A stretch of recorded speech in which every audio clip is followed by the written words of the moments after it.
The broadcast is now starting. All attendees are in listen-only mode.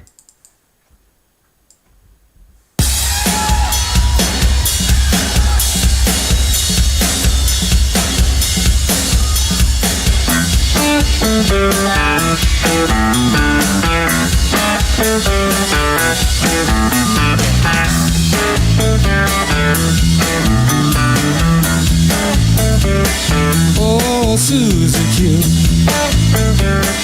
Oh, Susie Q. Oh, Susie Q. Baby, I love you. Susie Q. Like the way you walk, like the way you talk, like the way you walk, like the way you talk. Susie Q.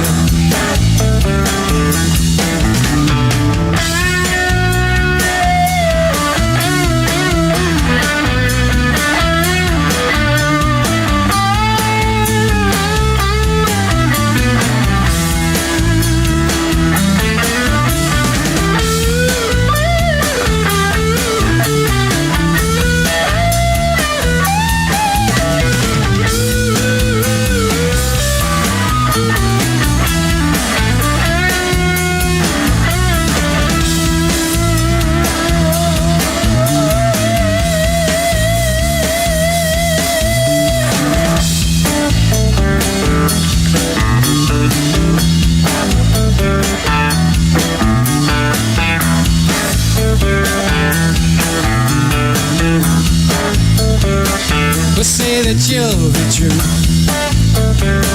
But say that you'll be true.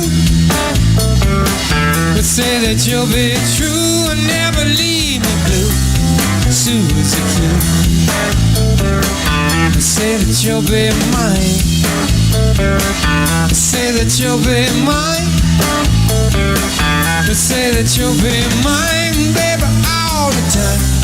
Susie Q.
Like the way you walk, like the way you talk,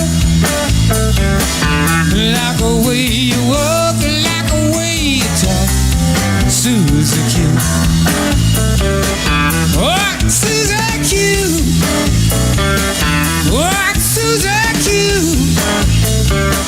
Oh, Susie Q. Baby, I love you. Susie Q.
Good morning, everybody. That was Creedence Clearwater Revival, one of the biggest old classic rock groups before you were born. But today is March 15th, 2022, and it's 9 o'clock in the morning here in the Chicago area. But now it's 9 Central Daylight Time rather than Central Standard Time because we pushed our clocks forward this Sunday. And I'm Dr. Minarsek, and we're going to be having our 47th webinar today. After a while, you kind of lose count, but we're going to probably take this baby up to 60 before this course is over. And even though I said it's on skin, technically it's part of a block called SMS, which is skin musculoskeletal, in which we will also include in the next several webinars bone, joints, soft tissues, muscle, nerve. So it's going to be a big one, maybe 4 or 5 webinars. And the thing that probably freaked you out to begin with is when I showed you all of these PowerPoints here. You thought, oh my God, we're going to be here for 10 hours. No, you're not going to be here for 10 hours. This is going to be a very, very graphic webinar. There's going to be a lot of pictures, okay? And there's not going to be that much by way of bullet points or talk. This is a dermatology today. It's strictly skin. We'll call it dermatopathology. A couple things I want to say about it is, when I learned or rotated through dermatology, we didn't have PowerPoints. We didn't have classrooms. We didn't have webinars. We didn't have microscopes, okay, but you're going to have a lot of microscopes today. What we did is we walked into a room and the doctor said to the patient, take off your clothes. And they would take off their clothes and we would see all these little lesions everywhere. And he would say, well, that's guttate psoriasis, So basically walking from room to room and just looking is how we learned it. And that's the way I want to proceed for today. So many of those numerous gazillions of PowerPoints you saw here are going to be nothing but little photographs. Of course, we're going to say something about the disease as well. And we might as well get going now, okay? So how about if we close off this guy, and we could even close off our music box, and let's pop open the PowerPoint now that we're 8 minutes into the show already. And that's a good place to start. A very, very beautiful picture of the skin. I think it might have been taken from my digital microscope here that maybe we'll get a chance to see. And there's going to be a lot of things we're going to talk about today and a lot of things to show. Usually I show you about 40, 50, maybe 60 PowerPoints. Today we're going to go over 100, but please don't panic because they're all going to be nice pictures. So neither one of us will be tired, okay? We're going to start out with just looking at the skin. Starting out at the epidermis, going into the dermis, and reviewing the different layers like the stratum germinativum or basale at the bottom, the stratum corneum without nuclei at the top. Talk about melanocytes, cells that you may never have heard of being in the skin, like Langerhans cells and Merkel cells. And then going deeper into the epidermis, looking at some of the skin appendages, both the eccrine as well as the apocrine, the pilosebaceous apparatus, which is the hair and sebaceous glands connected to it, and also the eccrine glands as well. Then we're going deeper into the dermis, what they call the reticular dermis, and even some diseases we'll mention about in the below the dermis or hypodermis, okay, called the pannus, okay. So how also called the subcutis as well. And then we're going to define some terms here. You can't really understand dermatology or dermatopathology unless we talk about terms. What do you call something that's red but less than 5 millimeters? These are some of the terms we're going to be using. And then we'll go into the microscopic terms. There's only a handful of them. But what do you mean when you say hyperkeratosis? What do you mean when you say acanthosis? What does that mean? What is spongiosis? We're going to talk about those as well. And finally, we're going to get into the topics. Usually when we talk about a system or an organ, we say, well, we're going to talk about degenerative, inflammatory, and then neoplastic diseases.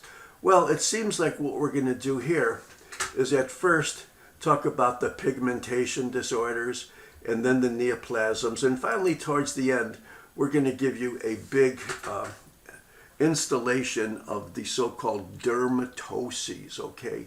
Anything that might cause an inflammatory, acute or chronic inflammatory reaction in the skin. And there's only going to be like maybe 5 or 6 classic examples of each one, because I don't plan on opening up, the big book and telling you about, 37,000 different types of nevi. We're going to really zoom it in. But mostly what we're going to do is show you pictures of patients and say, this is this, okay? That's the way it should be, and that's the way it was taught to me. So there you go, there's your skin again. You have your stratum corneum, okay, a keratin layer without nuclei. Then you have a clear zone, so the stratum lucidum. In many places in the skin underneath that, you have granules giving rise to the keratin, or the keratohyalin, called the stratum granulosum. Then the majority of the cells underneath that are what they call acanthocytes, or prickle cells, or stratum spinosum. Finally, at the base, you get what looks like a more columnar type of cells, and they're at the base, and they germinate to give rise to all the cells at the top. So that's called the stratum basale, or stratum germinativum.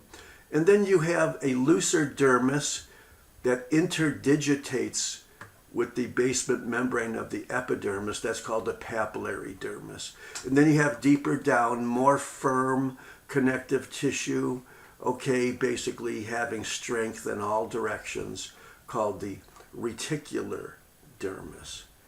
Okay, so there we are again.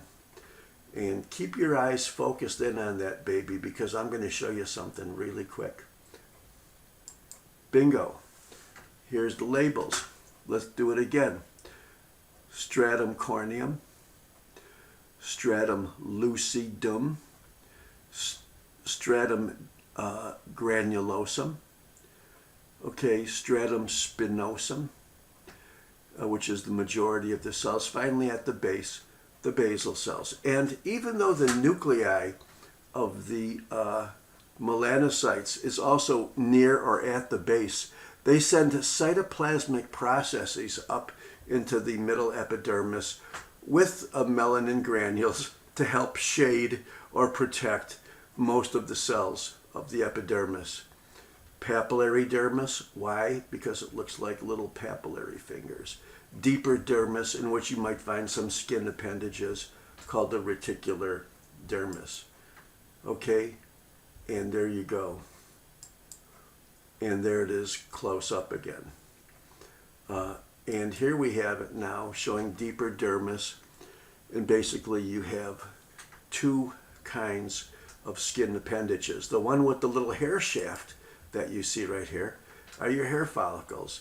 These sebaceous glands connect to the hair follicles. You can't secrete sebaceous material unless it's through a hair follicle. So that's why they call it the pilosebaceous apparatus. And in addition, the most common type of sweat gland, which is right here, are these little tiny holes, acini, called the eccrine sweat glands. Okay, and the eccrine sweat glands are the most common, where you have the thickest skin. Okay, but then you have also another set of glands which secrete by apocrine force, called the apocrine sweat glands, and those are basically present in your axillae and groin area. And they are the ones that actually secrete parts of cells by virtue of secreting its apex. And to make a long story short, those are the only types of skin secretions that have any particular odor. That's why when you take a shower, you're always very, very careful to do the axilla and groin.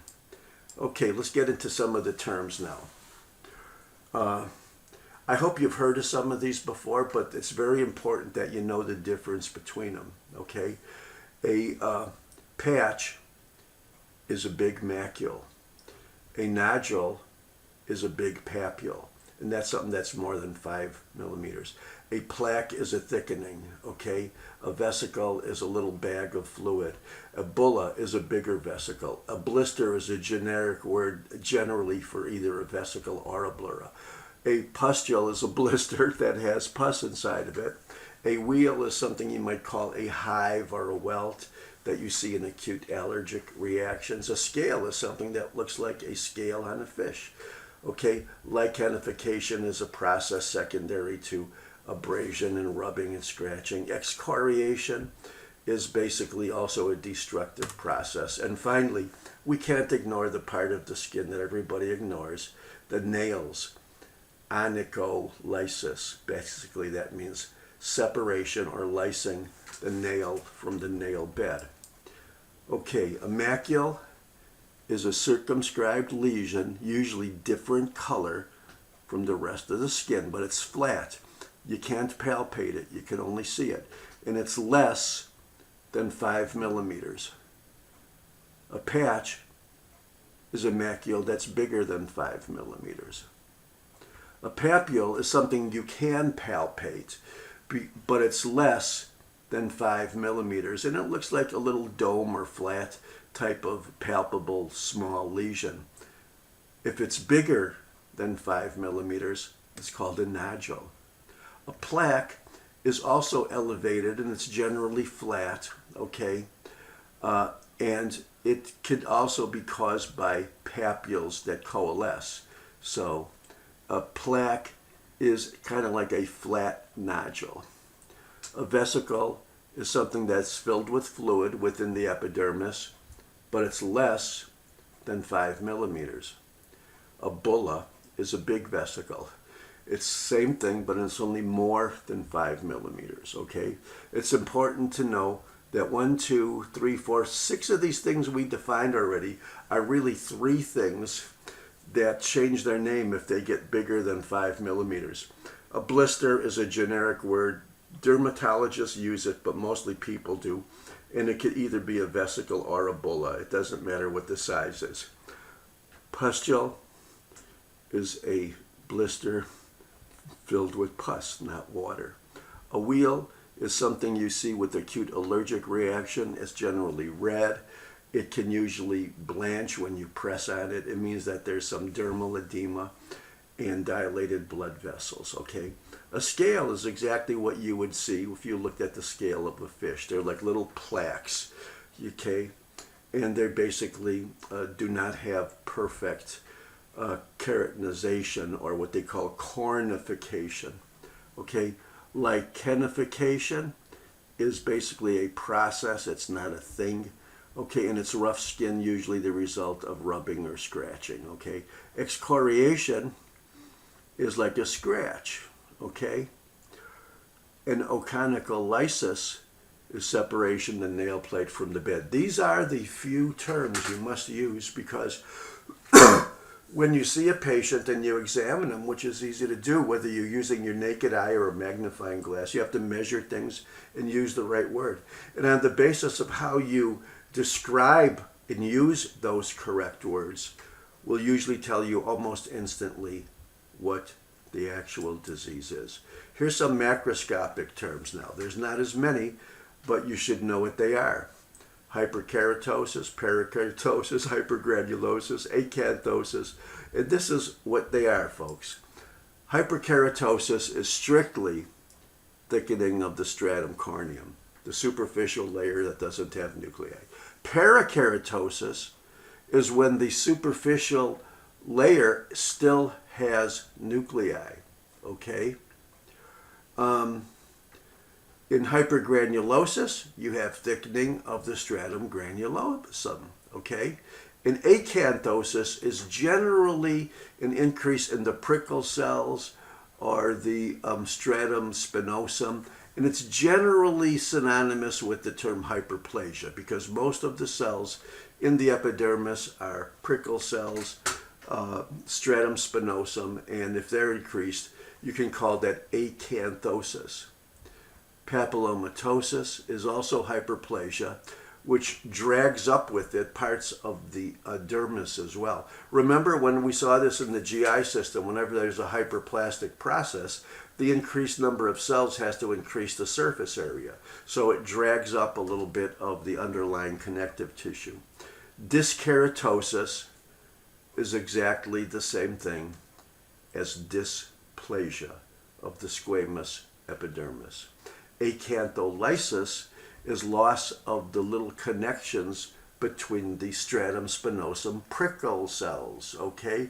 That's basically, you know that the cells are connected by intercellular bridges of tonal fibrils or desmosomes or hemidesmosomes, whatever you want to call them. But when you lose those little connections between the cells, often it's because of an immune problem attacking the desmosomes. That's called acantholysis. Spongiosis is intercellular edema, not edema or swelling of the cells themselves, but swelling of the space between the cells. On the other hand, like any cell that becomes damaged, you can also have swelling or ballooning of the actual keratinocytes, okay? And they're calling keratinocytes as any cell technically within the epidermis. Exocytosis is the infiltration of the epidermis by inflammatory cells. Erosion is like we saw in the stomach. It's a thinning of the epithelial lining, but doesn't go deep. It doesn't go into the dermis. It's limited to the epidermis. However, if it does go into the epidermis, you could call it an ulcer, okay? A vacuole is strictly what you would expect it to be. It's little vacuoles adjacent to cells, and very often they're found in the basement membrane zone area. Now, lentiginous is not a term, it's strictly an adjective. What it means is anything that refers to melanocytes, okay? So you might hear the term lentigo or lentigo maligna or lentiginous melanocytic hyperplasia. It's strictly in adjectives, usually and almost always, as a matter of fact, referring to some situation of the actual melanocytes.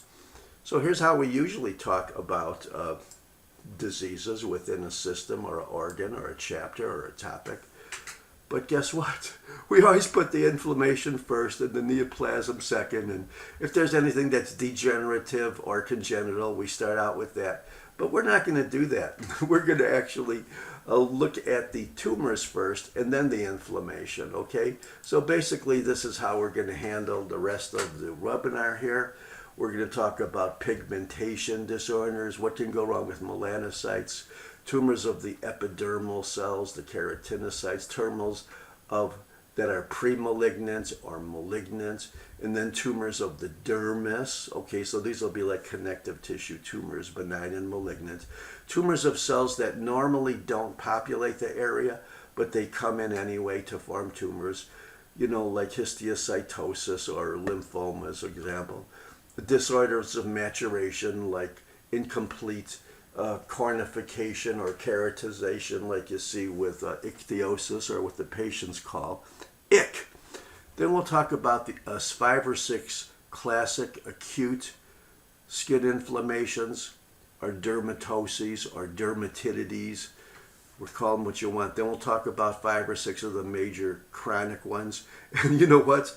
There's a whole big book on dermatoses written by one of the most famous dermatopathologists of all time, who's not here now. He probably has like 150 for each one, but we're going to boil it down to the top 5 or 6 in each category that you're most likely to see. We'll talk about bullae, which are big blisters, more than 5 millimeters. We'll say a quick word about the adnexal tumors, and then we're going to skip the epidermis, the dermis, and go into the deeper subcutaneous connective tissue, the hypodermis.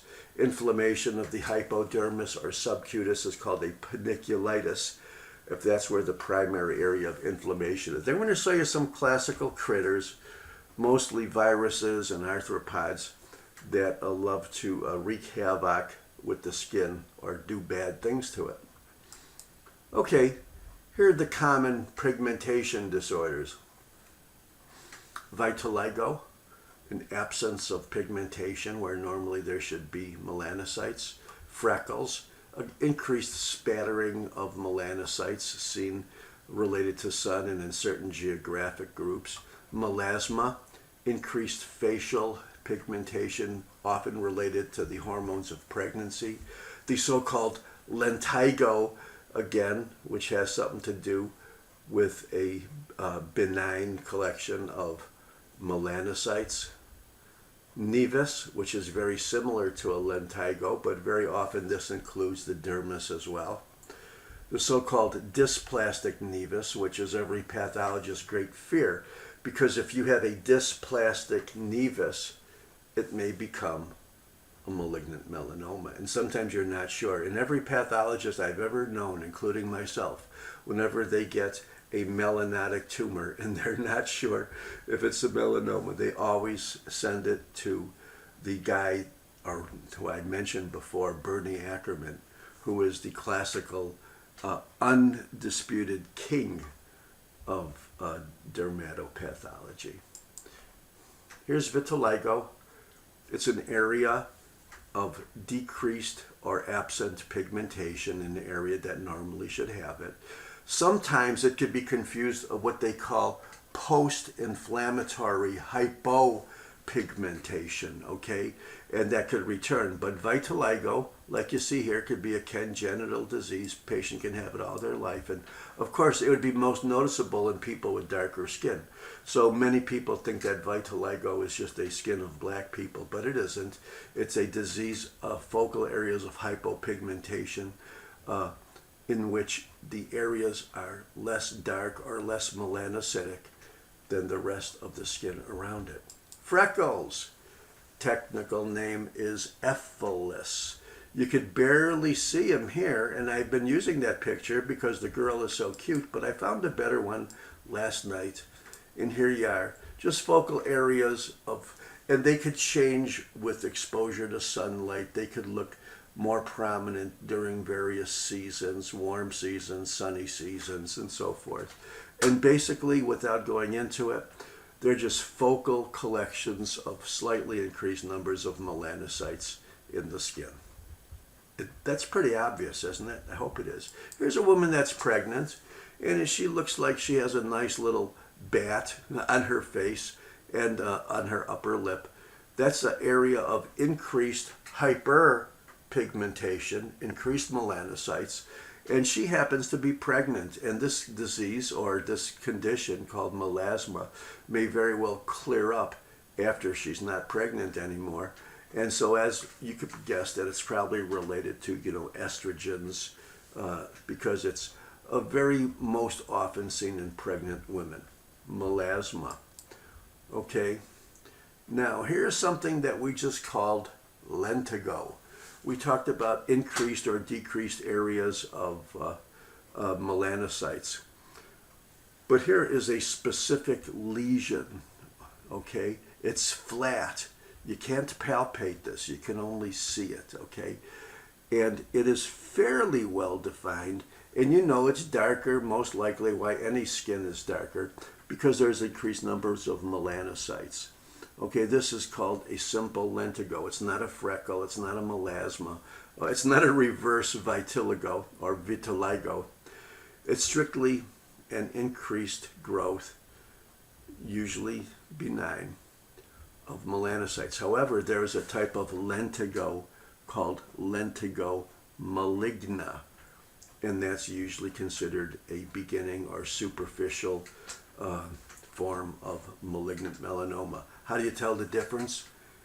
You send it to the dermatopathologist. That's how you tell the difference. I've given up on this because remember, if you're wrong, if you call this a benign lentigo and this patient comes back a couple years later with metastatic melanoma all over the place, you're not going to sleep for the rest of your life, okay? And it happens to just about everybody. And it's happened to me. And you always must seek consultation on any pigmented lesion that's not slam dunk easy. please, please, please believe that. It's one of the most important things I'm going to tell you. And not just if you're a pathologist, but if you're a dermatologist or a primary care physician. There's a lentigo, okay, and you can see there are the rete pegs, and there's the papillary dermis between the rete pegs, and you can see there's an increased number of melanocytes. Okay, normally you wouldn't have like one right after another, right after another. Normally in a white person you would only have an occasional melanocytes. And look, and even though they're basically at the stratum basalis, they send cytoplasmic processes all the way into even the upper portions of the epidermis for the melanin to block ultraviolet radiation to the rest of the cells, which you know is cancer causing. Okay, let's talk about the most common thing that everybody has, including you. I guarantee you all have some of these. They're called nevi. A nevi can be defined as a benign and usually palpable, now not like a lentigo, area of increased melanocytes. Could you call it a benign tumor of melanocytes? Yes, that's exactly what you could call it. And if you open up the textbooks, nevi, you're probably going to see about 30 adjectives that precede the word nevi, but they all basically boil down to three things. One is a junctional nevus, in which the increased melanocytes are at the dermal epidermal junction. One's called an intradermal nevus, in which the melanocytes are in the dermis and not so much at the junction. And then there's something called a compound, where it's at both areas. So that's the way I think for a second-year medical student you should think of nevi, no matter what a crazy adjective might precede them in the textbooks. You got one of those? Okay, it's a little pigmented. Nevi are usually pigmented. They don't have to be very pigmented though. They could be almost the same color as the skin. And you can see it's palpable and it's well defined. And that is your nevus. And I guarantee you, when you go home and you ask your girlfriend or boyfriend or mother or father or kids or whatever to look at you, you're probably going to count, an average person probably has a bunch of these. I happen to have about 10. I don't know, maybe that's a little more than average, but everybody probably has a nevus somewhere, perhaps even in places you don't know about. Microscopically, you can see the epidermis looks normal. You can see some blood vessels in the dermis, but what you mostly see in the dermis are both pigmented cells and non-pigmented cells. These are all nevus cells. Now, I know what you're thinking. You're thinking, well, how could this be a melanocyte if there's no melanin in it? Remember, you don't have to have dark pigment inside of a melanocyte. You could just have the melanin precursors, which are not pigmented. Classical intradermal nevus. It's not at the junction. It's only in the dermis. Here's another. Looks like a flat lesion now. Could you call this a lentigo? Maybe. I don't know. It's pretty well defined. You could, when you look at it, you think you probably couldn't feel that with your finger. You'd probably just have to realize that's a circumscribed area. And the reason it is because the junctional activity, which this is called, or the increased collections of melanocytes, both pigmented and non-pigmented, by microscopy, basically is where the proliferation is. These are generally benign also. Okay? Now I know what you're thinking. You're thinking, can they turn malignant? Yes, sometimes they can. So, out of the three types of nevi, the junctional, the intradermal, and the compound, the junctional nevus is the one that has to be followed and examined more closely because it has the closest association with malignant melanoma. This is a junctional nevus. Okay, now we've been dancing around the topic of the most common malignant and even fatal tumor of the skin, malignant melanoma. So let's talk about it. First of all, it's related to sun, but Just about all of the epidermal tumors are related to sun exposure. If you live in an area like Alaska where there's no sun, you're going to get it, or Norway, but if you live in the Caribbean, or if you're a farmer and you're constantly exposed to sun, you're going to probably get some type of epithelial cancer, most likely a basal cell or a squamous cell. But sun is also a causative factor, a risk factor for melanoma. It is the most feared for the patient. It is also the most feared for the dermatologist and pathologist, because if you don't diagnose it properly and the patient dies, you killed them, okay? Even if it's small, the malignant melanomas are known to quickly metastasize, not just to regional lymph nodes, but everywhere, brain, bone, liver, lungs, okay? Now, the melanoma can grow vertically or deeper into the dermis or horizontally along the surface. They talk about the vertical and horizontal growth phases, but the one that is the most related to survival or prognosis is the vertical growth phase. Now, there was an old guy named Dr. Clark who was replaced by Dr. Breslow, and they basically developed little staging plans, and they basically showed how the depth of a malignant melanoma is related to the survival, okay? And remember, these could be very, very difficult to differentiate from a nevus. They're very, very, very scary. Every pathologist I know, including myself, has probably at one time in his life called something a nevus without even blinking his eyes, and then had the patient come back maybe years later with metastatic melanoma. I don't know. I hope you never get that feeling. Now, there are some people that use the so-called ABCD method, which I think is crappy.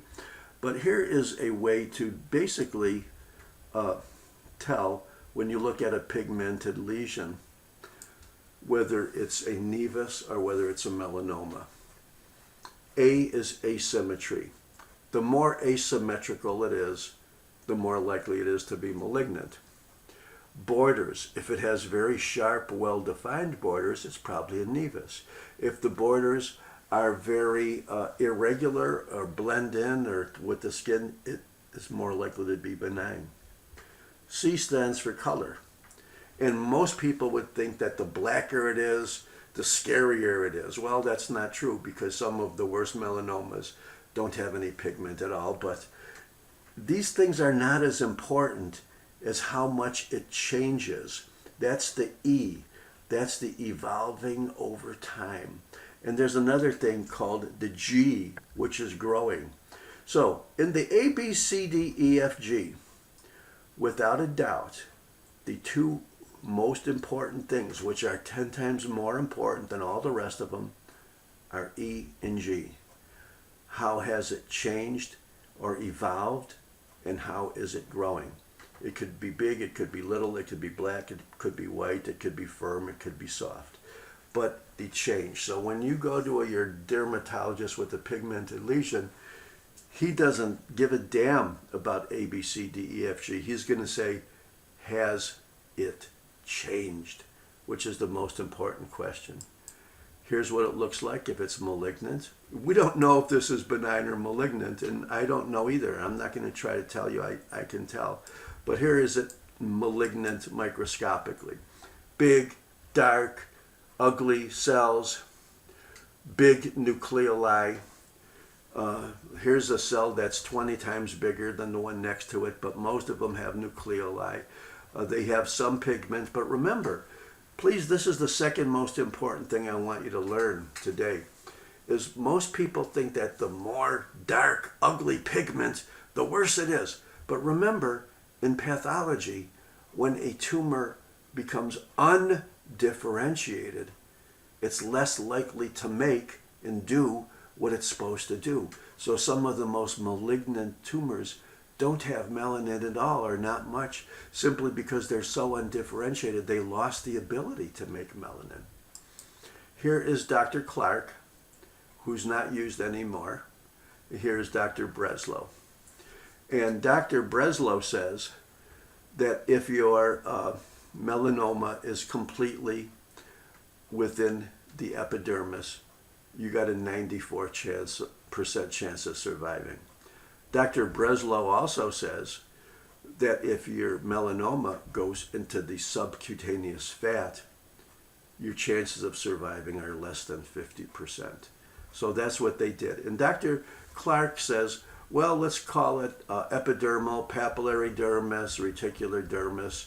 And he basically is giving you the same type of statistics. But what the pathologists do is they actually look at this tumor under the microscope and they put a little ruler next to it. And if it's more than about, let's say 1.5 millimeters or 2 millimeters, then they start to get worried. And they're measuring it all the way from the top of the tumor cell to the deepest tumor cell. Okay, we've been talking about the most malignant of epidermal tumors, but let's talk about the benign ones. Something that's very, very common. Probably elderly patients are going to have at least half of these, or even young patients. Seborrheic keratosis, or what the dermatologist calls seb-ker, acanthosis nigricans, related to many things, of which diabetes is the most important. Something called a skin tag. You all have skin tags, especially older people, especially in the axillary neck area, but anywhere. The epidermal inclusion cyst, the most common bump that's underneath your skin but may cause elevation of the epidermis. And then we have a wide variety of tumors of the actual adnexa, the hair, the sebaceous glands, the sweat glands eccrine, the sweat glands apocrine. Most of them are benign. And then we have a kind of a scary thing called a keratoacanthoma, and it may resemble and look like squamous cell carcinoma. In fact, in some of the newer classifications, the KAs are regarded as a very low grade or pre-squamous cell carcinoma. Does your grandfather have one of those? That's seborrheic keratosis. It's a little pigmented. It's flaky. It's pretty well defined. I'll tell you, I have a couple. Okay, here's one that's even more pigmented, but don't think that every pigmented nodule or tumor on the skin is a melanoma. This is a seb-ker. It's a tumor of the keratinocytes, and it just happens to have some melanocytes mixed in with them. And here it is. The key diagnostic feature is that not only is this epidermis thick, but it has these little whorled, what they call horn cysts, HORNCYSTS, inside the epidermis, and that is the diagnostic feature of seborrheic keratosis, benign, although sometimes, rarely, it may develop dysplastic changes and go into squamous cell carcinoma. Here is something called acanthosis nigricans, and I think it's very, very well named because the acanthosis means that there's hyperplasia of the keratinocytes or acanthocytes or stratum spinosum to the point where it even raises up the dermis a little bit. It's a hyperplastic lesion, and it's basically in the neck and the axilla, and it's a little bit pigmented. So that's the nigricans part, and here is the acanthosis part underneath here. And very often it's in creases, and the space between these little linear areas of acanthosis nigricans are normal skin color. Here, I think I even have another one over here. Yeah, you see, another classical. They're associated with a lot of things. They're benign, but the one thing that they're associated with probably the most is diabetes. What is this? It's something you probably all have or have had, even if you're younger. It's called the FEP, or a fibroepithelial polyp. But most people call it, even dermatologists, skin tags. And what it is, it's just a little extra polypoid projection of skin with a little connective tissue in the middle. I'm going to show you a picture of it here. Here is the nice epidermis. Here's the dermis. It's like a polyp, and there's connective tissue in between. And if you take a look closely, this epidermis matures nicely. It has, if you only saw this part, you would think it was normal skin, but it's actually a polypoid or skin tag. That's a great name for it, isn't it? Here's something which technically the epidermis looks like it's normal, but it looks like there's something underneath it that's causing it to bump up. This is the most common, or maybe second most common thing to cause a little bump on your skin. This is a epidermal inclusion cyst. There's a lot of old-fashioned names for them, but epidermal inclusion cyst is the most common. Why is it bumped up? Because it's like the skin has actually grown inside in a little dermis. So now rather than the epidermis facing the outside world, it grows inward and faces the connective tissue of the dermis. And what is all this junk inside? Well, it's keratin. Here's a stratum corneum that's infolded in itself. Could it become secondarily infected and become a pustule? Yeah, it could. Could it smell if it becomes big? Yeah, it can. This is the world's most classical epidermal inclusion cyst microscopically. And there it is grossly. Notice the overlying epidermis is normal. Adnexal tumors. There's a whole bunch of them, okay? They're basically, mostly, I'll say 95% benign. But could you have increased growth in your hair follicles? Yes. That's part of the adnexa. Part of the pilosebaceous apparatus or hair follicle are the sebaceous glands. Could you have a sebaceous adenoma? Yes. Could you have benign tumors of the sweat glands? Both the eccrine sweat glands, which are everywhere, especially in thick skin, or the apocrine glands, which are basically in your axilla and groin. Yes. I could probably spend about 6 hours sorting these out for you. There's a million of them. But basically, let's just say that adnexal tumors are possible also. Here's the most interesting one. It looks like it's a little volcano. It looks like it's a thick area of increased keratinizing cells.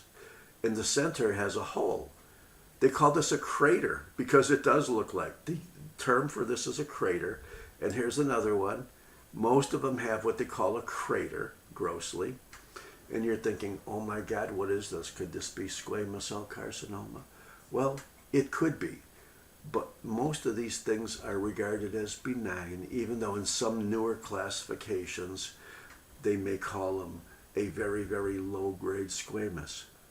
But I want to show you one thing that should reassure you microscopically. Do you notice how this Ka, basically, even though you might think it could be a well-differentiated squamous, do you notice how it has a little collar? Do you notice this little cuff of squamous cells along here and this cuff of squamous cells around here? They call these collars or collarettes. And basically, a acanthoma has a defining or limiting collarette, and a squamous cell carcinoma doesn't. That's why it's called carcinoma, because it's not limited, okay? Anyway, that's a Ka. And classically, the Kas have always been called the most confusing things with squamous cell carcinomas. What about the tumors that are either downright malignant or premalignant? Well, we saw seborrhea keratosis, which is not usually regarded as premalignant, but solar, or what they call actinic, both of these are related to sun exposure, keratosis, are regarded as the common precursor to squamous cell carcinoma. Okay, sometimes there are other factors that are associated with squamous cell carcinomas, and they may have the classical features like we saw in the esophagus, in the lung, in the, any place that has a squamous lining, in the anus, okay? They basically all look the same. They could look a lot like normal squamous cells with pearls and bridges, or they could look not at all like squamous cells. They could look very undifferentiated. But by far, the most common malignancy of skin, especially in sun-exposed areas, is a basal cell carcinoma. Now, do you remember the stratum basalis? That's the basal cell. That's the most mitotically active portion of the skin. Wouldn't it be logical that the most mitotically cell-dividing portion of the epidermis, the basal cells, would be the most likely to be subjective to carcinogens, of which sun, of course, is the biggest one? Yes. So we're going to talk about BCC. Actually, I think I have one or two. I've been kind of playing with it. I'm not so concerned because the squamous cell carcinomas and the basal cell carcinomas, as a generally rule, do not metastasize. However, there's a very rare one, which you probably never heard of, called a Merkel cell carcinoma. And Merkel cells are little neuroendocrine cells in the basal layer, and they basically have vague connections with the nerves. And although these are very, very, very rare, they're also very, very, very lethal. They're more lethal than malignant melanomas even. But thank God, you hardly ever see them.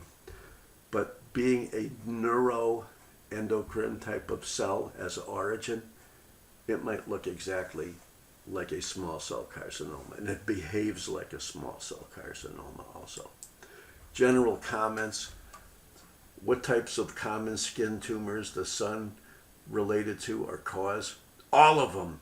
Basal cell, squamous cell, malignant melanoma. Now, in squamous cell, however, there are other factors like CHAW, okay, like betel nut, HPV, if you remember. It could be familial.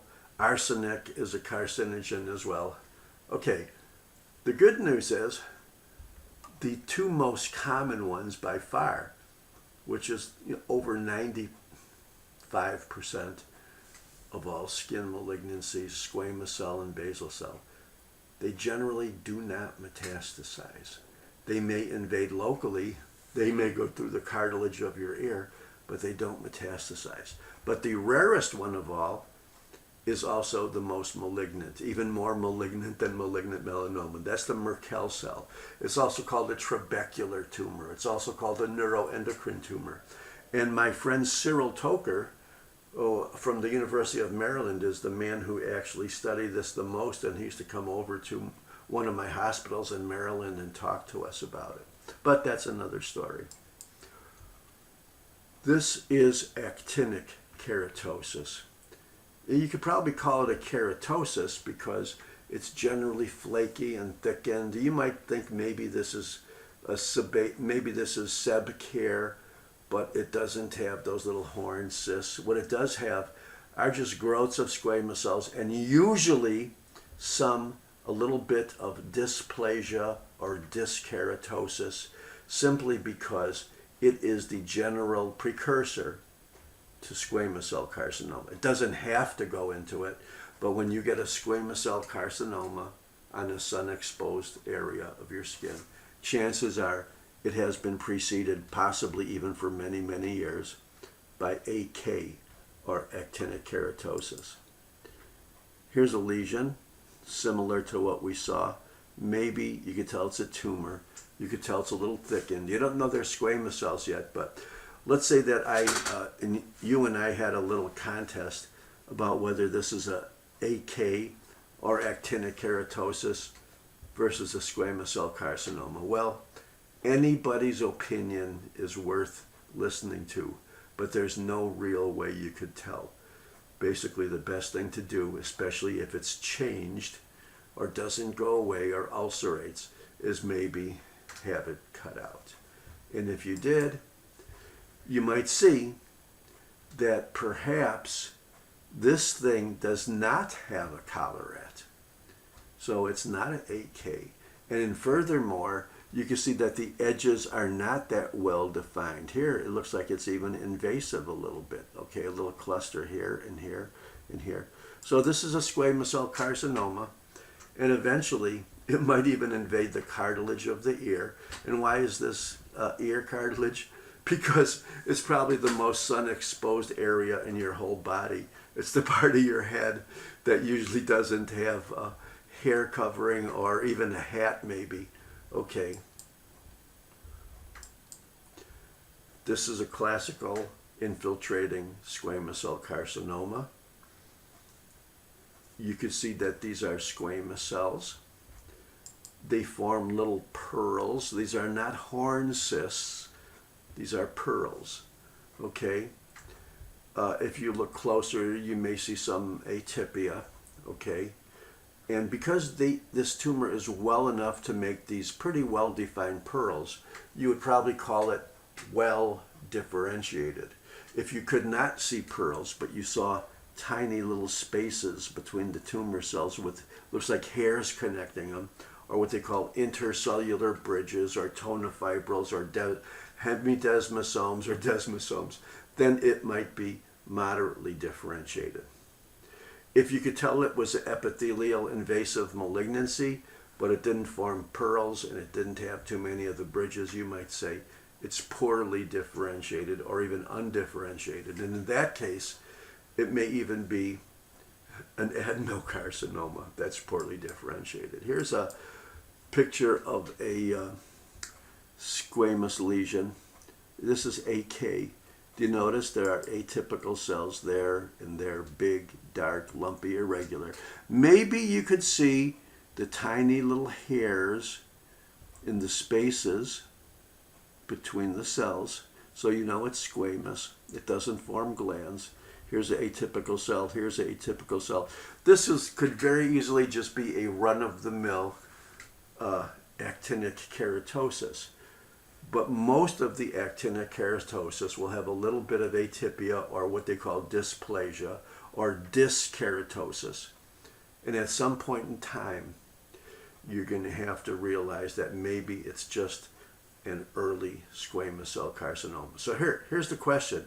What's the difference between a severely dysplastic actinic keratosis and a well-differentiated squamous cell carcinoma? You want to know what the difference is? Nothing. Okay, they look the same. Here is a BCC, the world's most common sun-exposed skin tumor. Here's one in the ear, sun-exposed. Here's one in the nose, sun-exposed. And you're probably going to wonder why they're called basal cell carcinomas. Well, here it is microscopically.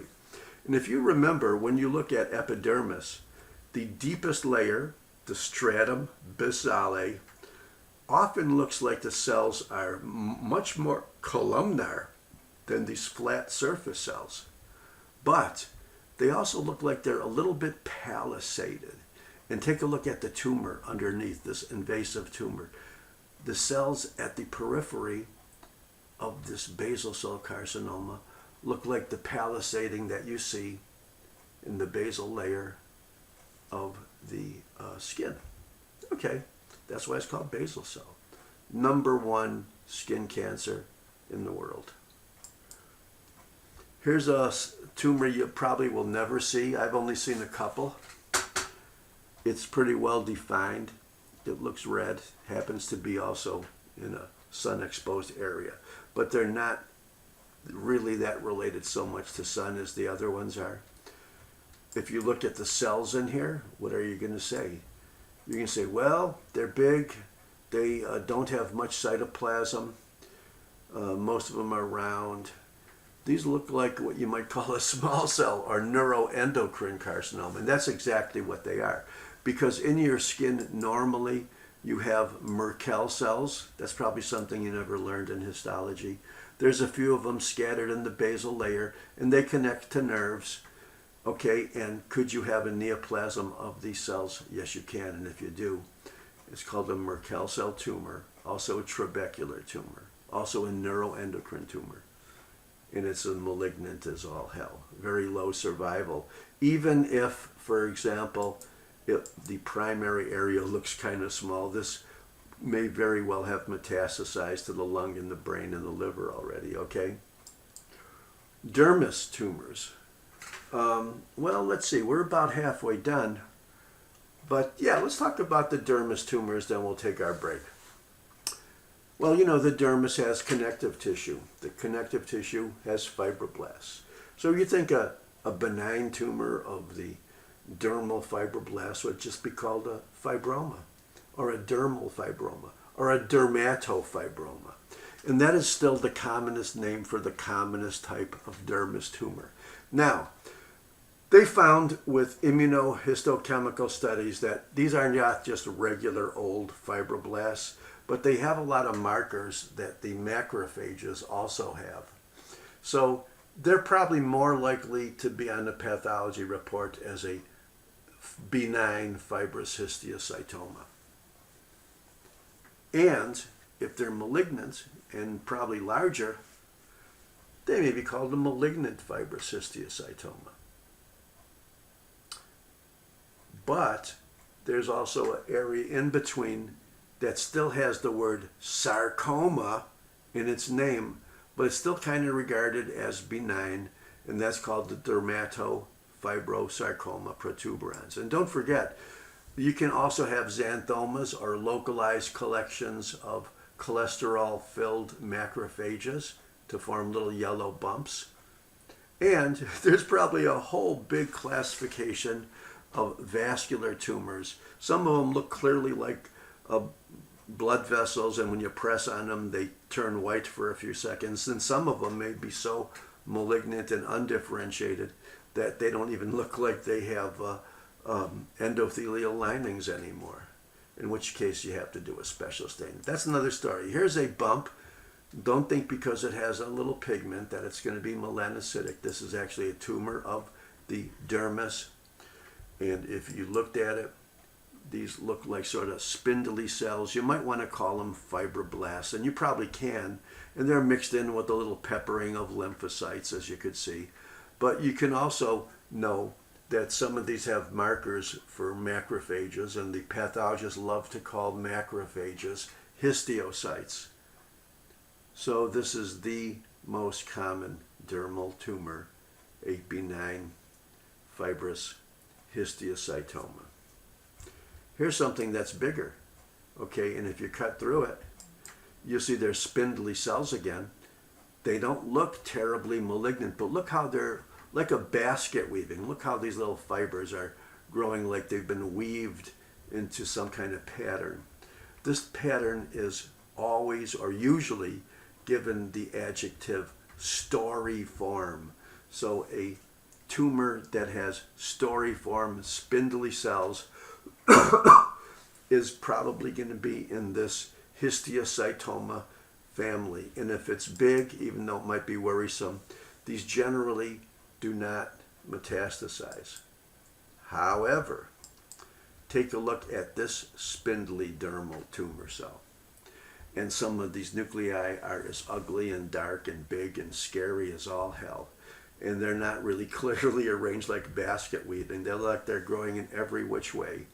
And you could see that in this case, a very wide excision was done because this is a tumor that could, like any sarcoma, okay, this is a malignant fibrous histiocytoma, connective tissue malignancy. The wide resection has been done in fear that it may have or would metastasize. What's this? Well, it's something you could feel. It's bumpy. From looking at it, you don't know if the growth is basically epidermis or dermis, but you do know it's yellow. Now, remember what we've said a million times already? Everything in the body that's yellow is yellow because of some kind of fat, whether it's neutral fat or cholesterol or something. So let's take a slice through this, and here we go. Look at all these foamy cells. That's why it looks yellow. So fat is yellow grossly, but white microscopically because the fat washes out. This is a tumor of macrophages that are loaded with cholesterol. If I told you this was part of an atherosclerotic plaque or cholesterolosis of the gallbladder, you'd probably believe me. So this is a benign tumor of macrophages that just happen to be filled with cholesterol. Can I ask you a question? If this patient here had a history of familiar hypercholesterolemia, or if this patient had high cholesterol for any reason, do you think some of that cholesterol would deposit out in the skin macrophages? Yes. So yes, this is related to high cholesterol. And let's see what we have here. What we have here is a baby, and baby has a red tumor. When you press on that tumor with your thumb, these blood vessels collapse and it may stay white for a few seconds. That's called blanching. But look, the overlying epidermis is normal. And in all fairness, this has to be called a benign hemangioma. This is one of the most common types of birthmarks. Okay, and you know, if your baby was born like this and you had that little red mark, you'd probably want to rush them to the plastic surgeon right away and say, cut the damn thing off. But I'll tell you, my daughter was actually born with one of these. And the general rule is the dermatologist or surgeon, plastic surgeon, they will not just cut this off of a baby. They'll say, wait, because these things often, as a rule, spontaneously go away. Maybe in a few months, maybe in a year. But not only are they benign, but they go away by themselves. Isn't that cute? Here's another vascular tumor in which you cannot see the lining or the boundaries of the blood vessels very well. You can see a lot of blood, but it looks like it's just hemorrhage. You can't really tell it's within vessels. That's because the vessels are poorly formed and malignant. This is Kaposi sarcoma. And even though the word sarcoma implies that it's malignant, it is a very low-grade malignancy. Very, very rarely would you see these Kaposi sarcomas metastasize, sometimes to localized lymph nodes. But I don't think I've ever met an AIDS patient that died of metastatic Kaposi sarcoma because they're low grade. And if you're not even sure that it's a blood vessel tumor, you could do a stain for endothelial cells, which are the boundaries of the blood vessel, because endothelial cells, if you remember, make factor VIII.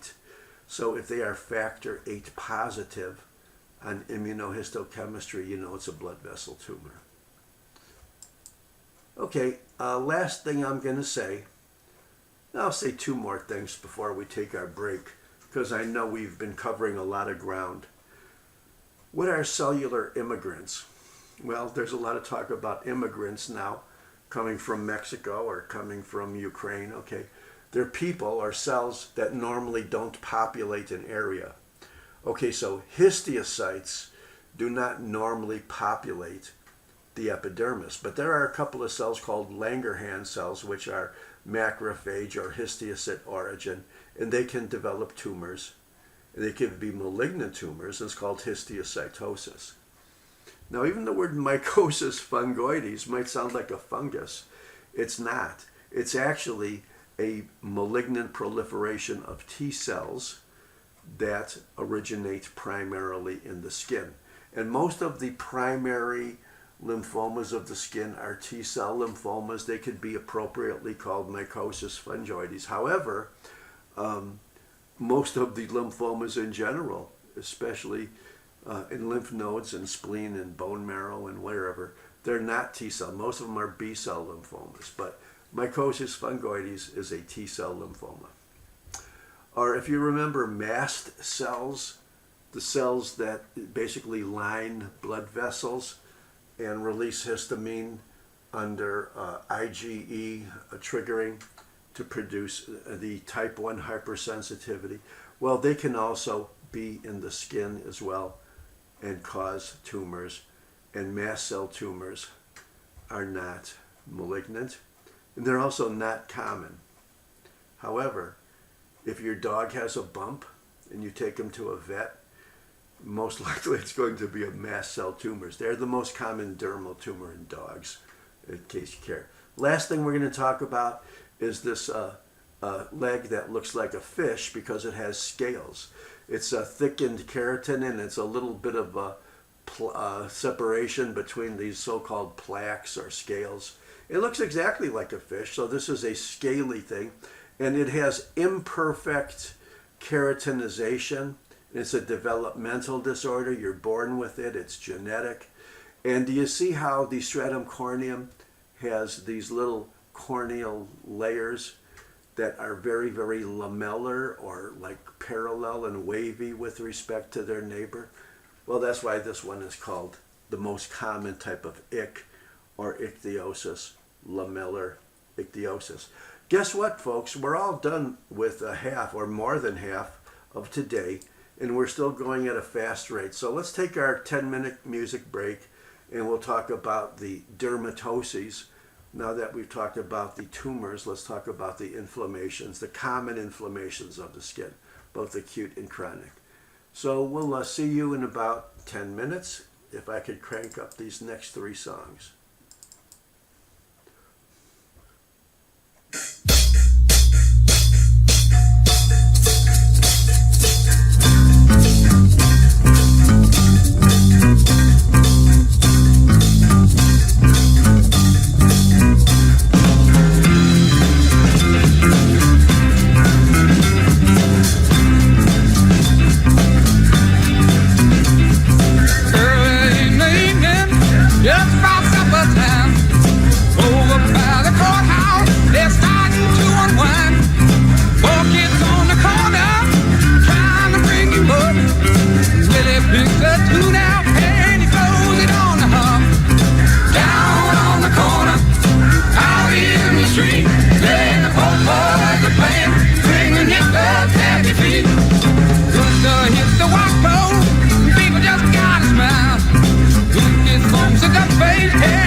I just love Aretha Franklin. She's awesome. We're going to have another song by her at the end, which is probably even more popular than the one she did now. Hope you enjoyed Journey, and I hope you enjoyed Creedence Clearwater Revival also. I get two thoughts, at least, during the break. One of them is the first one I got. It's called Fast and Furious. If you've been to my other webinars, you probably realize that this one has been going fast and furious. We're only halfway done, and we've already covered, about 70 PowerPoints, and there have been quick pictures, and for me, it's been kind of like a race. I'm a little bit out of breath, but I have enough energy for the second half. But I'm very happy with the way it went. And I know some of you may think I may have been talking too fast, but we got to get through with this for some reason. The other thing is the word weather. In Chicago, the weather has finally gotten a little better. I've been hiking lately, miles, and before I'd probably hike about a block and I thought I was going to freeze to death. But the weather has been good. I've been putting out some food for the dogs that come and visit me on my patio, the stray dogs. And during the break, I walk out there and see if they've eaten some of it. And every day they've been eating my little charity gift. The cold dogs have been eating my charity gift of some nice, delicious dog food. Let's go into the dermatoses now.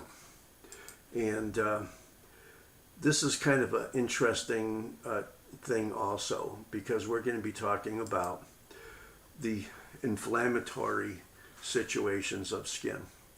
And like every type of inflammation we've talked about before, they could be acute or chronic. And acute meaning clinically acute, they may appear, boom, all of a sudden, like urticaria may occur within minutes.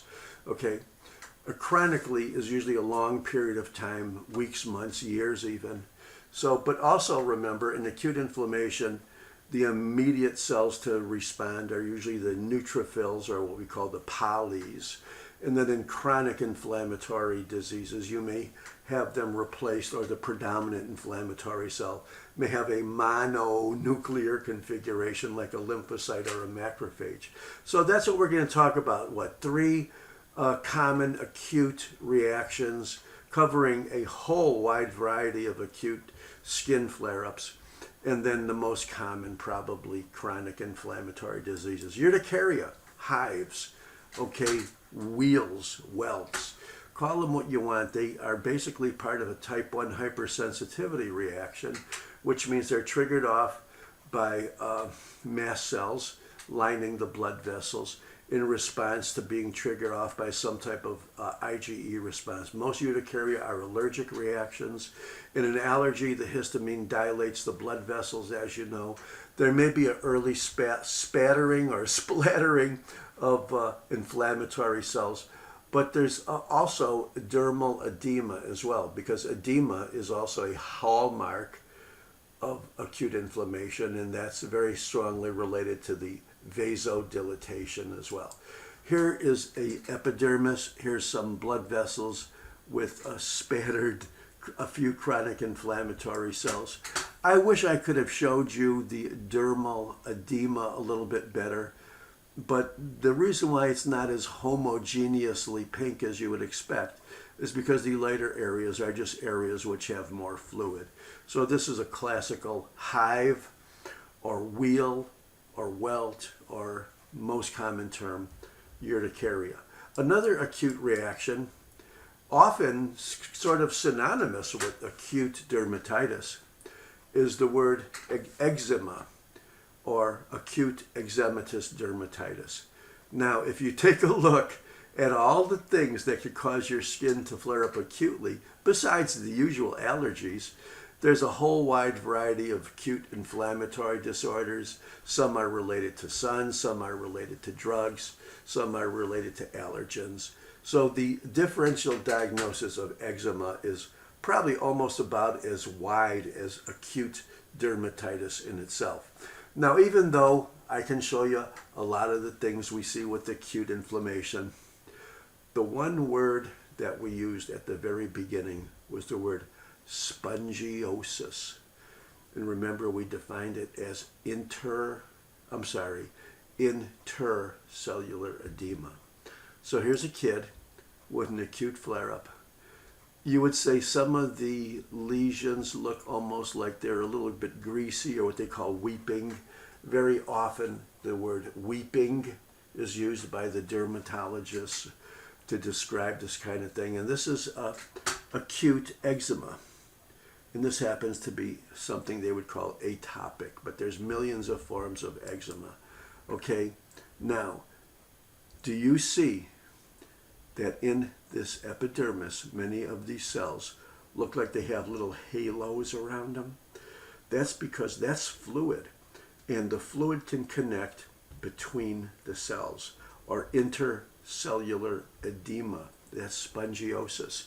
And no matter what type of eczematous or acute flare-up, you're likely to see in the early stages this so-called spongiosis. So keep that in mind from a pathologic or histopathologic point of view.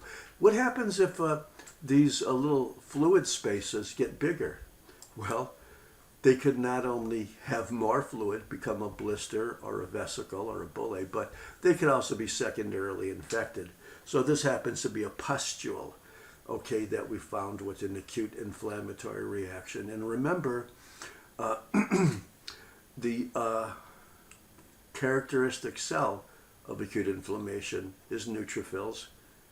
And when neutrophils get together in one big area, it's called a pustule, or technically a abscess or microabscess in the skin. In this case, it involves primarily the epidermis, though, doesn't it? Because here's the dermis just a little bit underneath. Okay, you're very unlikely to see a pustule of any type. We're talking about acute flare-ups, however, with a nice little bag of water covering. Usually they become ulcerated. Usually they become secondarily infected. And we're going to see that when we talk about the bullous diseases. So these are ulcerated pustules. And most pustules are, when you examine them, they'll be at this stages. They look like they're big bags of water that have been kind of ruptured. Here is another type of acute inflammatory reaction, and you should be aware of it because in some cases this could even lead to something fatal. This is called erythema multiforme. Okay, it's basically a immune complex disorder, and often related to previous infections or drug exposures. And they almost look like they're gigantic hives, don't they? Okay, and that's how they could be described. Why are they red? Because the blood vessels are dilated. They're elevated because of the edema. And erythema multiforme, okay, erythema meaning red, multiforme meaning a variety of shapes and sizes, is basically something that you should be aware of because there's a form of it that's called Stevens-Johnson's syndrome. And I put a little link to this in our PowerPoints, but Stevens-Johnson syndrome can be very, very serious as well. Let's go into the chronic skin diseases and types of reactions without having to go through the whole book of, 800 pages. Psoriasis, number one chronic skin disease. It's an amazing 1 or 2% of everybody here in the U.S. It's the worst on the elbows and on your knees, where you normally, where it might see the lesions. And they're inflammatory lesions. They're also hyperplastic lesions. So does the inflammation cause the hyperplasia, or does the hyperplasia cause the inflammation? Basically, they're both, okay?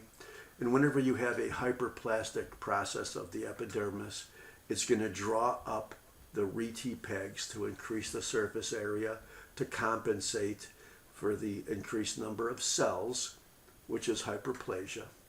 And sometimes, even though it's a chronic, long-term skin disease that is a kind of mysterious cell, it's associated with a zillion things, but for the most part, we're not going to say it's caused by one specific thing.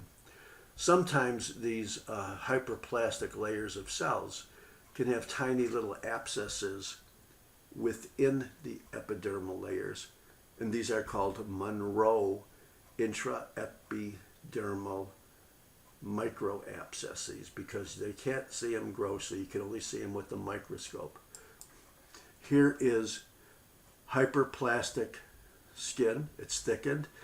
Because it's hyperplastic, these Reti pegs have to be create an area that accommodates for their increased number. Here's a little cluster of cells, and they are actually neutrophils now within the epidermis. These are the Monroe abscesses. Here, I'm going to show you even a tinier one.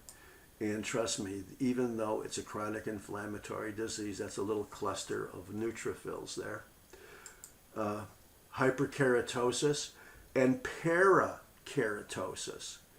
Remember, in parakeratosis, the nuclei come into the stratum corneum, or they are actually appear at the surface of the skin. These are actually nuclei in here. And you have hyperkeratosis or hyperplasia. If you wanted to call this acanthosis, you can, because these cells are prickle cells or acanthocytes. And make a long story short, the characteristic features of psoriasis, of which there are many, many different types, is parakeratosis, nuclei at the top, hyperplasia, thickening of the entire thing. Because of the hyperplasia, you have increased surface area compensation with the Reti pegs, and maybe these little microabscesses within the epidermis. Seborrheic dermatitis. It's an inflammatory disease. It has an amazing association with AIDS. It's in over half of HIV patients, but by itself, it doesn't not mean the patient has AIDS, okay? And by the word seborrheic, you would think it probably might involve the sebaceous glands. So the skin is not only chronically inflamed, but it's oily, because that's where the sebaceous gland products come from, the oil. There's another wide family of chronic inflammatory diseases called the lichenoid disorders, and the most characteristic one is called lichen planus, and that involves a lot of chronic inflammation at the dermal-epidermal junction. And in addition, in the lichenoid disorders, there's another concept called pigmentary incontinence. It's interesting because here you have an epidermis here, and then underneath it, it looked like a lot of these melanocytes has dropped out or been pooped out. That's why they call it incontinence. But it's not melanocytes, it's macrophages that chew up the melanin because of the extensive chronic inflammation at the dermal-epidermal junction where the melanocytes are. And here's, remember in lupus, we said probably the most common place to have immune deposits are at the dermal-epidermal junction again. So in lupus, if you did a fluorescent stain for immunoglobulins, you're likely to see this dermal-epidermal highway here light up. So these are all common chronic inflammatory disorders. Probably one of the most common ones of all, okay, are stasis dermatitis, the result of vascular insufficiency seen in anybody with atherosclerosis, diabetes. I actually gave this lecture once to a bunch of podiatrists, and I wanted to make them aware that stasis dermatitis can have various features. The first thing is that you'll see flat, maybe thickened or slightly hyperpigmented areas. It can get worse to where they are bigger.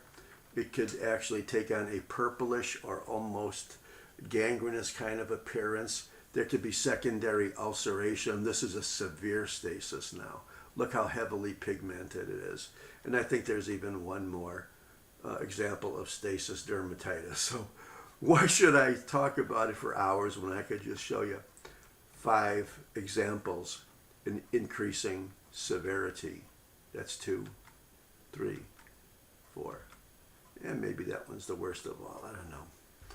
Let's talk about the so-called bullous diseases. Remember, we defined a bulla as a collection of water within the epidermis that's greater than 5 millimeters. If it's less than 5 millimeters, we call it a vesicle. The bullous diseases are generally characterized by the term pemphigus and the pemphigoid disorders. Okay, pemphigus means bullae. Okay, the most common classical form of pemphigus is pemphigus vulgaris. There's another one called bullous pemphigoid related to it, but they all have bullae. Okay, there's a dermatitis herpetiformis, which is also a bullous disease. If you remember, the herpetic skin lesions are also small vesicles as well, where they could become bigger bullae in this form of a disease. This is not caused by herpes virus like the other vesicles are. Another more severe form called epidermal lysis bullosa, gigantic bulla, and even a lot of separation between the dermis and epidermis because of these big bulla. And this does have a significant morbidity and mortality because basically you lose your skin covering, okay? And the families of porphyrias are often bullous as well. But even though I threw a lot of adjectives and terms at you, these are all bullous diseases. And the one microscopic feature that causes bulla, and it's the common unifying finding, is not only basement membrane immunoglobulins, but also attacking the little tonofibrils or desmosomes or intercellular bridges that connect the squamous cells together. So in your stratum spinosum, the thickest part of your skin, the thing that keeps those cells hooked up to each other are those little tonofibrils, okay? Intercellular bridges is what we saw earlier today. And when those things are destroyed, they are become lytic, and now you have a collection of water in between them. Here's some bulla, but you're not likely once again to see bulla this fresh and this perfect. Little bags of water within the epidermis, but most of them are greater than 5 millimeters, otherwise they wouldn't be called bulla. You most likely see them after the patient has scratched them and they're ulcerated and secondarily inflamed, maybe with staph or strep, for example. And furthermore, if you take a look, not only could there be separation because of these things attacking the fibers at the dermal epidermal junction, but you could actually see that within the stratum spinosum or keratinocytes themselves, there's separation of one cell from the other because the fibers between them are being destroyed, and very often they're being destroyed by autoantibodies. So many forms of pemphigus are basically what we would call an autoimmune disease. Here's the number one skin disease of the bread and butter of dermatology, the zit, the acne vulgaris, all different types of acne. Some of them are pretty severe. But the underlying pathophysiology between all types of classically acne is that it is a folliculitis. If you remember, the hair base is in a follicle. The sebaceous glands open up into the follicle. If the sebaceous glands are blocked, okay, for any reason, usually secondary to inflammation, the sebaceous material then gets broken down by bacteria. And the most common bacteria to break down the blocked sebaceous material is Propionibacterium acnes. Well, that's good that it's named acnes. And once this is broken down, okay, these free fatty acids act as irritants and make the inflammation even worse. So, is basically all types of acne a folliculitis? I would say yes. Here's a classical zit. Maybe you had it when you were around. Maybe you still have it. You're probably lucky if there's only one, but that's a beautiful classical folliculitis, secondary inflammation, black duct. And you can bet your life that those sebaceous glands that are breaking down the oils were at one time connected to a hair follicle. Okay, here is now the deepest part of the skin, or perhaps you might not even want to call it skin, because it's the subcutaneous fat. It's the connective tissue and fat that's completely underneath the dermis and epidermis. And that's called the pannus. So a dermatosis, or inflammation in the underlying connective tissue, the subcutaneous area, okay, the subcutis, is called a panniculitis. The commonest form is a redness of nodules, very, very often seen most commonly in the legs, called erythema nodosum. And what does that mean? Red nodules. And usually it's legs. And that's secondary to a lot of things. And I actually wrote down the list. I don't know if you could see this, but it's associated with TB, mycoplasma, coccidio, sarcoid, Crohn's disease. Now, all the things I just railed off, if you kind of remembered, most of them are granulomatous diseases, aren't they? So would it be fair to say that a very large, perhaps even majority of the erythema nodosum, red nodules on the legs, could be in patients that already have some type of granulomatous disease? Yeah, that would be a fair statement. Somebody comes in like this, you're going to start culturing out for TB and fungi, and maybe looking at the lungs for granulomas and whatnot. Another form of panniculitis is called erythema induratum. And not only is this nodular, but it's indurated. And this is usually in women who had a history or related to tuberculosis, also granulomatous disease. So would it be a fair statement to say that most of the panniculitis is associated with perhaps some form of granulomatous disease? Yes, that would be fair.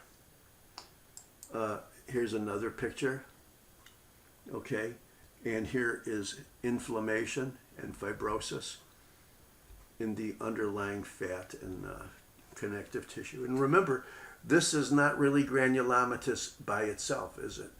But it's associated with granulomatous diseases. Let's go into the critters. Let's talk about the warts caused by usually some type of HPV virus. Another viral disease that's truly contagious. And even though it's called a mollusk, it's basically a virus, a pox virus that causes it.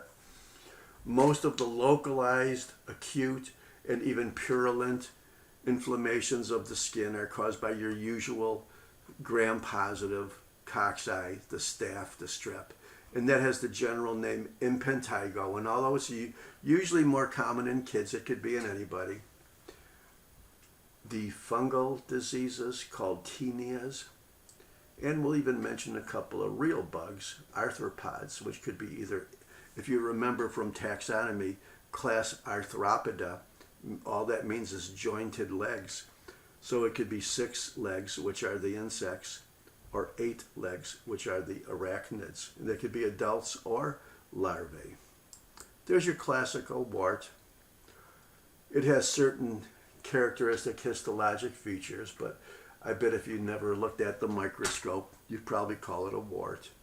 But the classical features of the wart are not only a thickening of the epidermis, but do you remember that little cell we called the stratum granulosum, okay, near the top? That usually is increased, and now you have granular cells all over the place. So when you hear the term hypergranulosis, 9 times out of 10 in a skin tumor, you're talking about something that's not only a wart, but related to the number one tumor, a virus that causes warts and other benign and malignant squamous proliferations called HPV. Here's, these aren't kids. They're little vesicles, aren't they? These are less than 5 millimeters, so you can't call them bullae, maybe call them vesicles. This is caused by a pox virus, okay? I don't know if this is in the lower extremity, but it looks like it might be. And this is called molluscum contagiosum. It's a pox virus. And I'm not going to try to describe this little vesicle here, but I will show you what it looks like microscopically. And there's nothing else I've ever seen in my life that looks like this. Towards the center, you have these little red discs, and they become a little bit more purple as you go out towards the periphery, and they become blue like a stratum of Germinatismum or Basalis. So that's molluscum contagiosum. Impetigo, generally synonymous, I hope I'm not offending anybody by saying a purulent, gram-positive bacterial skin and maybe even deeper infection. Could this go into a cellulitis, which is inflammation of the underlying soft tissues, of course.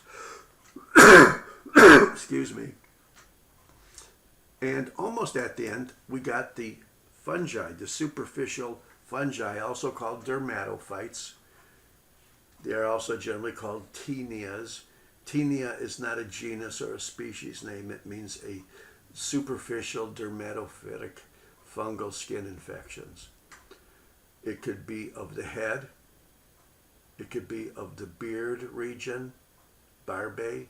It could be of the body or corporus. It could be of the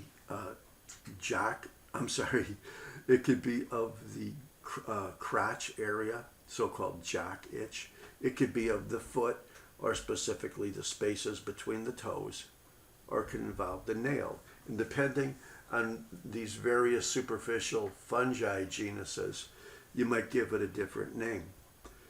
You might call it Taenia barbae if it involves the beard area. If it's in the body but not the scalp, it might be called ringworm, simply because it's not a ring and it's not a worm, but basically these superficial fungi can involve the skin where there's little areas that almost look like a circular kind of a bullseye, okay? Jock in the crurus area is called jock itch, and the foot it's called athlete's foot. And if it involves the nails, which it does often, it's called onychomycosis. So Taenia capitis. It involves the head, capitis. But you notice how it's kind of circular, and it has a clear zone beyond it, and there's also a more clearer zone within it. That's why it's called a ringworm, because it looks like a worm that's forming a ring. Here's a guy that had to go into the army, and they told him he couldn't grow a beard. So he went to a doctor, and he got diagnosed with Taenia barbae, and the treatment for Taenia barbae is to grow a beard. So this guy was finally able to keep his beard when he went into the military. Here is something in an extremity, also looking like a ring worm, okay, but it's really Taenia corporus. Jock itch. For some reason I enjoy saying that word, but technically it's Taenia crurus. And here you go. Taenia pedis in the foot, between the toes, most often in that last interspace between the little and the toe next to it, also called athlete's foot. And here's a situation where the nails are thick, brittle, discolored. And actually, if you biopsy any of this areas or culture them or even do a stain, you'll see tiny little fungal hyphae, which I think I'm going to show you here. This is a PAS stain of a scraping from one of those lesions. And you can see the little hyphae, okay, and perhaps even them branching with other hyphae. If you actually do a histologic slice through one of these areas, this could actually be the base of a nail, I don't know. You can see once again those PAS positive hyphae. And by the way, I think I missed a slide. If you wanted to know what specific fungal species, or in this case these are genuses, Trichophyton, Microsporum, and Epidermophyton. Usually they don't differentiate too much between the three species because the superficial powders and whatnots, the remedies for these are supposed to be good against all of them. Okay. And here we are now talking about the actual bugs. Class Arthropoda has both insects and arachnids, or spiders, ticks, and mites, as part of their family. Of course, there's a whole wide variety of appearances you could get from an arthropod insect or tick spider bites. Some of them could be fatal or stings. But we'll be talking about their appearance as infestations, okay? Things that are actually now living on your skin. And probably the most common of which, an arthropod infestation, is scabies. But also regular lice is very common. Scabies are in the arthropod family. Pediculosis is in the insect family. Demodex is also in the arachnid family, as well as ticks, mites, so forth. Here is one of the most common arthropod diseases. It's called scabies. Scabies can give any type of inflammatory appearance. If you Googled scabies and then went to pictures, you're going to see lesions like this anywhere in the body. But the one place that they're often common, which is convenient, is in the interspace between the digits, in the case fingers. And you can do a scraping. And if you wind up seeing under a microscope this kind of little circular creature, but it basically has 8 legs, you're basically looking at diagnostic scabies. Okay, infestation of people that don't have good hygiene, or homeless people, don't wash, don't change their clothes much, and so forth. Here's lice, often breaking out in schools. These are the insects. Notice these are 6 legs, but they have a big abdomen. And their eggs or nits can kind of glue themselves onto the hair as well. So this is typical head lice, or pediculosis capitis. Okay. Now there's another type of pediculosis in a different organism that involves the crotch area. Okay. And that's a pubic louse. Okay. And it's not called pediculosis anymore. It's called Phthiris pubis. And I think you don't have to have much imagination, besides realizing that this is 6 legs, but it also looks like a little crab. So the common street name for pubic louse or Phthiris pubis are the crabs. Here are some hair follicles. And oops, there's something coming out of a hair follicle that's not a hair. Here's a hair. Here's a scanning electron microscope, but there's look like little larvae inside of it. And the tick larva, I'm sorry, it's not a tick, it's a mite. It's called Demodex follicularis, and it's very much related to what you might call chiggers, which are basically immature stages of mites. And if you want to know the specific genus name for these, or the family name, it's called Trombiculidae. How do you like that? And basically they live in your hair follicles, and they're larval mites, whether they're Demodex or chiggers. And look, they're even not much thicker than the actual hair. So this could actually be mistaken for a little hair stubble, couldn't it? But it's a larval mite. Finally, you'd think you remember this guy here. This is a tick. You know, cause a whole wide variety. Lyme disease is the #1 vectored disease in the United States right now. I think the CDC has declared that, and that's what a tick might look like before he digs his little head into your skin. And even though he may have bacteria in him that cause Lyme disease, it usually doesn't come out right away. These ticks have to be dug in pretty deep for usually many hours before they might transmit Lyme disease. But when they do, you know that his head is now in your skin. And this last picture here, I actually got on Facebook from a friend of mine whose wife had a tick bite. And you notice that tick is almost all the way dug into the skin. But what else do you see? You see that surrounding the tick, there's a little red ring. That's called the bullseye. So when you fear or know that you've had a tick bite, and you could see that in the area that you're symptomatic at, there's a little bullseye around it. That kind of confirms it. Now, I had Lyme disease a few years ago, but I didn't have a classical bullseye. I had kind of a lousy bullseye, but that's one of the best bullseyes I've ever seen. So bullseyes mean usually tick bites, whether they're there or half there or not there at all. And we're done. Believe it or not, we made this in a couple minutes, less than 2 hours. Thank you for coming with me on this fast and furious ride here. And I think that I feel good that we covered, even though we didn't go into the full dermatology thing, I think we gave you a pretty good foundation of some of the things you've been seeing and why you see them and what they look like when you actually rotate through dermatology and walk into the rooms and the patients take off their clothes. And just from looking at their bodies, you know what they have. Okay. Well, I guess we'll call it a day. It's been almost 2 hours. We'll point you back up again towards my little collection. You notice I add a few things almost every week. I add a new thing to my wall collection. And the last song that we'll be hearing is also from Aretha Franklin. And it's called, appropriately, I Will Survive.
Thanks for being with me for 2 hours, buzzards. I hope you're not tired. I'm a little bit tired.